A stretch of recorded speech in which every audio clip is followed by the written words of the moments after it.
Okay, the hour of 6 o'clock having arrived, we will call the regular meeting of the Sherman Village Board to order. Would the clerk please call the roll? Trustee Gray? Yes. Trustee Hahn? Yes. Trustee Long? Yes. Trustee Rockford? Yes. Trustee Schultz? Yes. Trustee Tim? Yes. President Clapville? Yes. 7 members answering the roll. Quorum being established, we're going to proceed with the order of business as set forth on the agenda. For the record, today is Tuesday, February 19th of 2019. We were actually relocated from the Village Hall to the UCB Community Center at 120 Illini Boulevard in Sherman, Illinois. The time is 6 o'clock. This is a regular meeting of the Sherman Village Board of Trustees. Moving along in the agenda brings us to item number 2, and that is the Pledge of Allegiance. So what I'd like to do is ask everybody to stand and face the flag. I'm going to ask Detective Richard Wostocki to please lead us in the Pledge of Allegiance. So on your cue, sir, we'll follow with you. I pledge allegiance to the flag of the United States of America, and to the republic for which it stands, one nation, under God, indivisible, with liberty and justice for all. Thank you very much. Okay, we need to set the agenda. The agenda's been posted 48 hours in advance of the meeting in accordance with the Open Meetings Act. There can be no action items added to the agenda. Any trustees seeking recognition for discussion purposes only, forward those to the chair at this time, please. Seeing none, the chair will entertain a motion to set the agenda. Trustee Rockford makes a motion, seconded by Trustee Long. All in favor signify by saying aye. Aye. Those opposed? The ayes have it. The agenda is set. Under the clerk's report is the presentation of the February 12th, 2019 meeting minutes and presented for approval. They have been sent out to the board members prior to this meeting. We've had ample time to review them. Do you have any additions or corrections to the minutes as presented by the clerk? Seeing none, the chair would entertain a motion to approve the February 12th, 2019 minutes. Is there a motion to that effect? Trustee Gray makes a motion, seconded by Trustee Hahn. Mr. Clerk, please call the roll. Trustee Gray? Yes. Trustee Hahn? Yes. Trustee Long? Yes. Trustee Rockford? Yes. Trustee Schultz? Yes. Trustee Tim? Yes. That is 6 members voting yes, none voting no. The minutes are adopted, will be put on the website for inspection and viewing by the general public. Moves us to item number 2, which is the presentation of the bills for approval. And the treasurer is in attendance. Any bills to point out outside the normal course of business? No, it should be a very light list of bills tonight. Any trustees seeking questions regarding the bills? Okay, so we need to pay the bills. Is there a motion to that effect? Motion's been made by Trustee Schultz, seconded by Trustee Tim. Clerk, please call the roll. Trustee Gray? Yes. Trustee Hahn? Yes. Trustee Long? Yes. Trustee Rockford? Yes. Trustee Schultz? Yes. Trustee Tim? Yes. 6 members voting yes, none voting no. The bills are approved for payment. There is no treasurer's report this evening, correct, right? That's right. It's going to move us to the village engineer's report, of which he has the evening off, no action items or any items underneath his report. Brings us to the legal report. Legal is going to brief us on an ordinance underneath the president's report. Do you have anything else regarding legal? Village administrator, economic development coordinator. Yeah, nothing to report tonight. Okay, so that brings us to the president's report, even though it already essentially is accepted. But let's accept it as a board.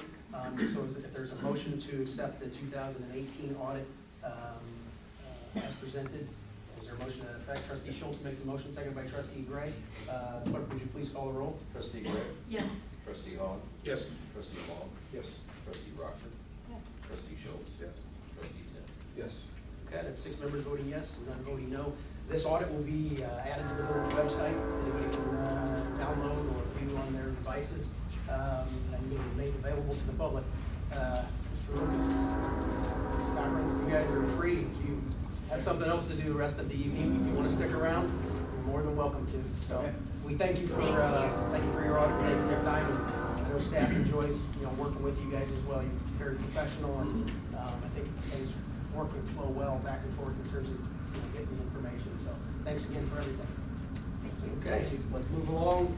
Item number 2 is listed as the AT&T small cell wireless agreement. So I'm going to give a real quick synopsis of why this is on here and what we're doing. And I'm going to turn this over to legal counsel for a quick boilerplate 101 layman's explanation of this ordinance to the extent that I don't explain it. So back in October, I believe it was October, we adopted a ordinance that would, so the state legislature passed legislation permitting municipalities to work on small cell ordinance, off of small cell ordinance. We adopted that ordinance, boilerplate ordinance that was given to us essentially from the Illinois Municipal League. Their attorneys drafted this. We essentially adopted what I can't say every single municipality in the state of Illinois has adopted, but we basically did. So we have that ordinance on the books already from last October. AT&T service is, I don't want to run them down in this public forum, but I'm going to basically state that I have been presented with lots of individuals who have expressed concerns about AT&T service in various different pockets in the village of Sherman. That all being said, Administrator Stratton and myself have been working with various different constituents. I've also been working with AT&T, their external affairs coordinator. Long story short, in January, we brought their external affairs individual in, and they have an outside contractor. We're at a point where we're gonna move forward, where AT&T is gonna move forward on a small cell. Small cell is essentially smaller towers. It is small gear that is retrofitted to fit on streetlights or any other municipal type poles that may be situated throughout. So what they do is they do a study and they see where they need to boost their signal. They've identified a general area in, say, the Quail Ridge area right now, in which small cell gear would be put on a street light and utilized to boost the signal in Birch Lakes subdivision, where we know signal is poor, in Steeplechase, where we know signal is poor for AT&T customers, where the signal is poor in Quail Ridge and other areas in town. So right now, we're starting with one location. There's a lot that goes into this. They have to bore, underneath the ground, and they have to get easement agreements from the village to run these various lines to install essentially that small cell. So this ordinance sits on the table this evening in order to move forward with allowing AT&T to do that and to boost, their coverage areas, to give better customer service, to give better service to citizens, constituents in the village of Sherman who have AT&T cell service. Does that make sense? And you said just one place?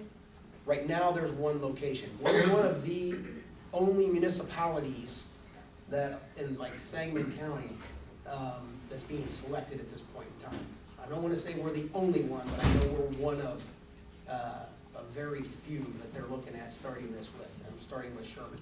So that being said, can I have legal counsel go through this ordinance real fast if there's something I've lacked? That's a very good explanation of 14 pages in English. Yeah, this is essentially a lease, it's a license. AT&T and their contractors will be putting their equipment on our poles. There are some protections available to the village in terms of not interfering with police or public safety equipment, and complying with other local ordinances that may impact exactly where or how these things will be installed.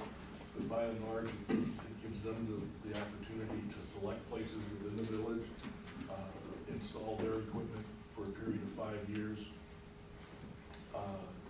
renewable, obviously. Once they select a site, there'll be one more step in this process to do a supplement to this agreement for that particular site, laying out exactly what they're going to do and how they're going to do it. There are insurance provisions protecting the village. So it's step 2 in a multi-step process. Any questions? Essentially, we are helping AT&T customers in the village of Sherman. It's kind of the bottom line on this at this point in time. Trustee So Rockford. do they pick the spot, or do we vote on the spot? No, they will pick the spot based on, the gear that they have that tells where the signals are weakest and where they're the strongest. And so at some point in time, they'll start with spot number 1, and then spot number 2, spot number 3, so the cell service will be even stronger everywhere. But at this point in time, running fiber optic line, boring underneath various different areas, roads, potential driveways, getting to the location of that pole, that streetlight pole, that determines what they're looking at. And, yeah. Once they've identified the spot or the location or locations, what they'll do is they'll actually formally, under our ordinance and under this master flow agreement, submit an actual physical permit, which will actually locate where it is, identify where it is, what the site plan is. And then there's a lot of fees associated with the use of our utilities and our easement, and we'll do that, like franchise agreements that we have with the utilities. So and it's all built on our ordinance, which was adopted last year, and I think October, as he said. And so the gear is very small. I mean, once it goes up, you won't even notice or recognize it. That's what I was gonna ask, it's not very big. It's not very big at all. With all the other, items that are situated in a community, it'll just be another thing, that's located on there. And they'll even paint it to match the particular fixture that we have, so it's not as obvious. Wi-Fi extender, right? Yeah. In your house. That's what it sounds Yeah. like. So, Okay. so that being said, the chair would entertain a motion to adopt the ordinance, I'm gonna read this into the record. An ordinance authorizing the execution of a master poll agreement. It's ordinance number 2019-02. Is there a motion to adopt the ordinance? Who wants to help AT&T customers out? I will. Are you an AT&T? Yes. Okay. That's why I want to know where it's going. You're AT&T as well? All right, so you'll get the second. So We know trustee where Rockford it is. makes As a long as it motion. comes to my- The first one goes by her house. Yeah. Trustee Rockford makes a motion, seconded by trustee Long. No further discussion, correct? Clerk, would you please call the roll? Trustee Gray? Yes. Trustee Vaughn? Yes. Trustee Long? Yes. Trustee Rockford? Yes. Trustee Schultz? Yes. Trustee Zak? Yes.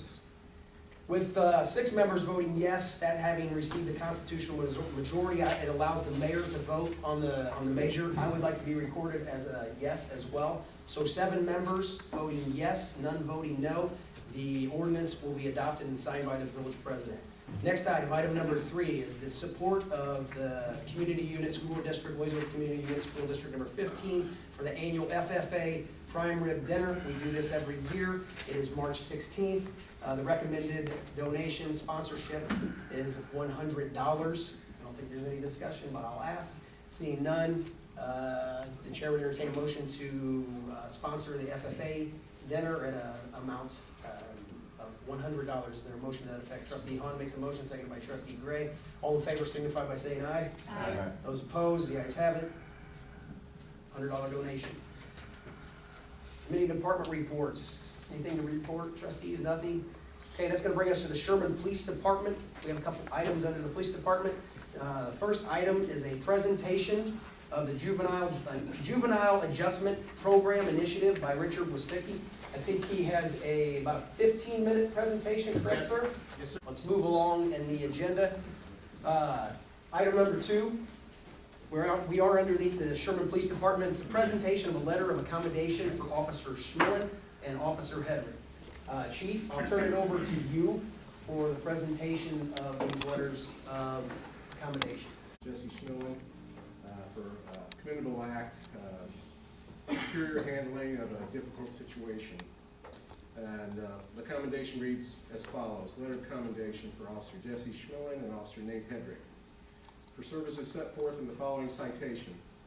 In recognition of professionalism, discretion, and proper judgment displayed on January 26, 2019, at approximately 1:27 a.m. this date, in response to an emergency dispatch for assistance, Officers Schmillen and Hedrick responded to a report of a burglary in progress in Williamsville. The terrified woman who called 911 told dispatchers a man she doesn't know had broken a window and entered her residence. She gathered her 12-year-old daughter and was hiding in the bedroom, holding the door shut as the man was attempting to open it. Both officers made an emergency response and covert approach, arriving first on scene. Upon arrival, they observed the broken window. Officer Schmillen and Hedrick used proper cover and concealment tactics and communicated effectively while conducting a room clearing search.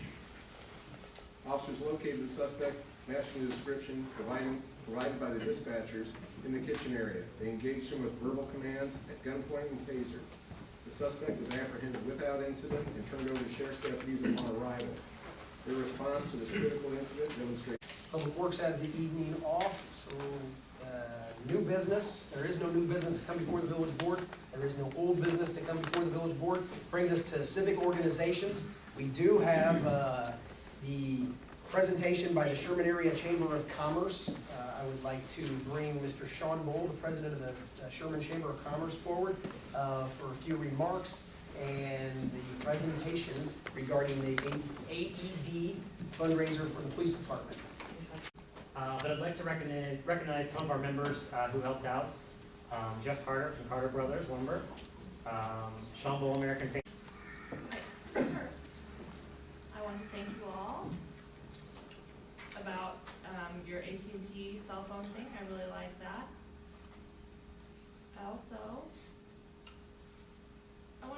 I think about a year ago, I wanted to ask the community to something about the cable services and the high-speed internet, and I asked something about it about a year ago, but I haven't heard anything about that. I just want to follow up and see if you guys had agreed on anything with that, if there was any kind of agreement with the cable services and the high-speed internet services. I'm really curious about that, and that was really my whole thing about that. But then also, I really appreciated listening to this presentation about this youth justice system. I think it's awesome. I have no complaints. I think it's wonderful, but I would really like to hear and see some progress here in the village, not necessarily outside. I mean, it seems like a really great program, but I want to see something here in the village. So I hope that we can do something to provide our teens and our adolescents with something here. If you could please look into that some more. So thank you very much. All right. Thank you, Mr. Miller. And then